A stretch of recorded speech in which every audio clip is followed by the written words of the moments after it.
कथा में कहा है, एक शमी का पौधा, बेलपत्री का पौधा, आंवले का पौधा, पीपल का पौधा, बट का पौधा, ये सारे जो पौधों का वर्णन हमने पहले की कथाओं में करा है, उसको जरा ध्यान से सुनना, जरा ध्यान देकर उसका स्मरण करना। हमने पहले भी कहा इस चीज को कि बेलपत्री के पेड़ के नीचे या शमी के पेड़ के नीचे साधारणता नहीं है। बेलपत्री के पेड़ के नीचे लक्ष्मी का निवास होता है, पार्वती जी का निवास होता है, शिव जी का निवास होता है। पीपल के वृक्ष के नी 52,000 ब्राह्मणों का निवास होता है, भगवान विष्णु का और शिव जी का निवास होता है। इसलिए शिव जी का नाम एक पिपलेश्वर महादेव भी है। शमी के पेड़ के नीचे भगवान शिव अपने अड़भंग स्वरूप में विराजमान होते हैं। अड़भंग स्वरूप कैसा?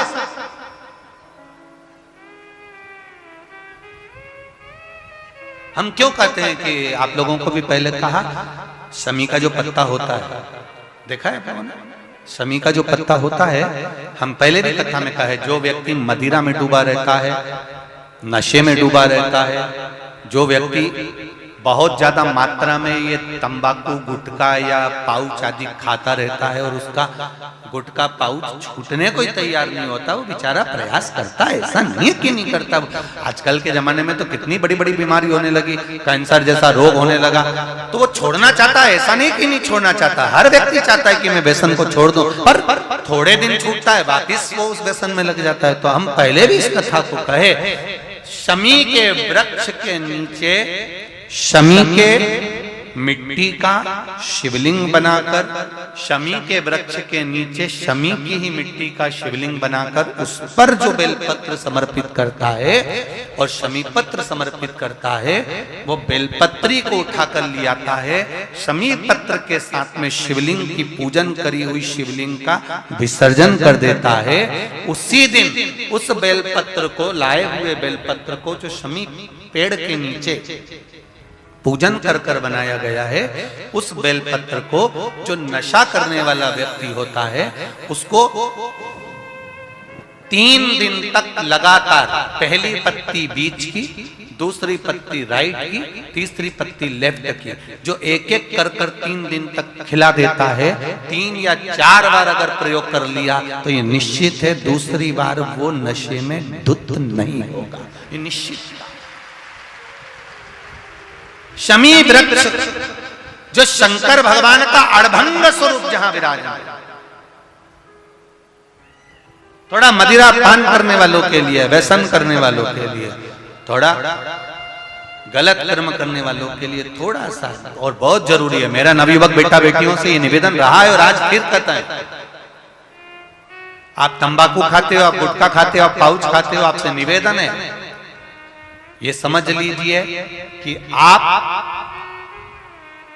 मौत की सीढ़ी पर अपना पांव रखना प्रारंभ कर दिए हो और मौत की सीढ़ी पर पांव रखा और कभी भी कोई बड़ी बीमारी आपको किसी भी समय पर घेर सकती है।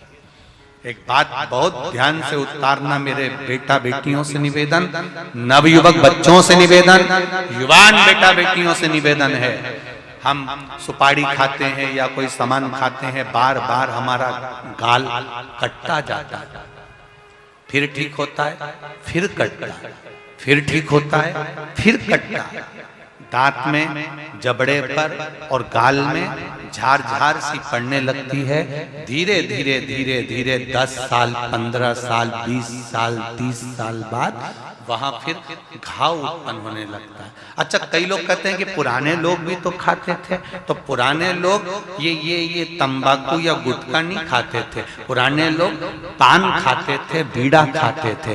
पान में चूना लगता था, कत्था लगता था, और पान में एक तंतु होता है बीच का, वो तंतु एक ऐसा होता है जो अंदर बीमारी को पनपने नहीं देता। इसलिए जो बुजुर्ग लोग जो पान खाने वाले होते हैं, केवल जो पान का सेवन करते हैं, उनको कभी ये बड़ी बीमारी का रोग सताता नहीं है। और जो ये नया नया पाउच आता है जिसपे तुमने देखा होगा, उस पे कैंसर का फोटो भी बना रहता है, ये नए नए पाउचों पर कभी तुमने देखा कि पान पर फोटो बना हुआ है? पर पाउच पर, गुटके पर उसका समझो।